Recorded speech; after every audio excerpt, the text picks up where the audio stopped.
أعوذ بالله من الشيطان الرجيم بسم الله الرحمن الرحيم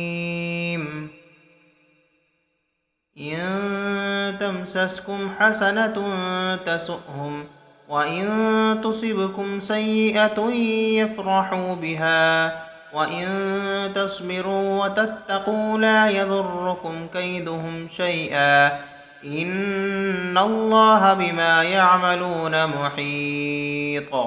وإذ غدوت من أهلك تبوئ المؤمنين مقاعد للقتال والله سميع عليم.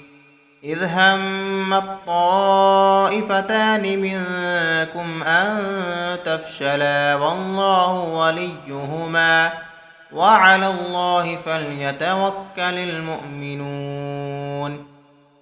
ولقد نصركم الله ببدر وأنتم أذلة فاتقوا الله لعلكم تشكرون. إذ تقول للمؤمنين ألن يكفيكم أن يمدكم ربكم ب3,000 من الملائكة منزلين بلى إن تصبروا وتتقوا ويأتوكم من فورهم هذا يمددكم ربكم ب5,000 من الملائكة مسومين. وما جعله الله إلا بشرى لكم ولتطمئن قلوبكم به وما النصر إلا من عند الله العزيز الحكيم. ليقطع طرفا من الذين كفروا أو يكبتهم فينقلبوا خائبين. ليس لك من الأمر شيء أو يتوب عليهم أو يعذبهم فإنهم ظالمون. ولله ما في السماوات وما في الأرض يغفر لمن يشاء ويعذب من يشاء والله غفور رحيم. يا أيها الذين آمنوا لا تأكلوا الربا أضعافا مضاعفة واتقوا الله لعلكم تفلحون. واتقوا النار التي أعدت للكافرين وأطيعوا الله والرسول لعلكم ترحمون.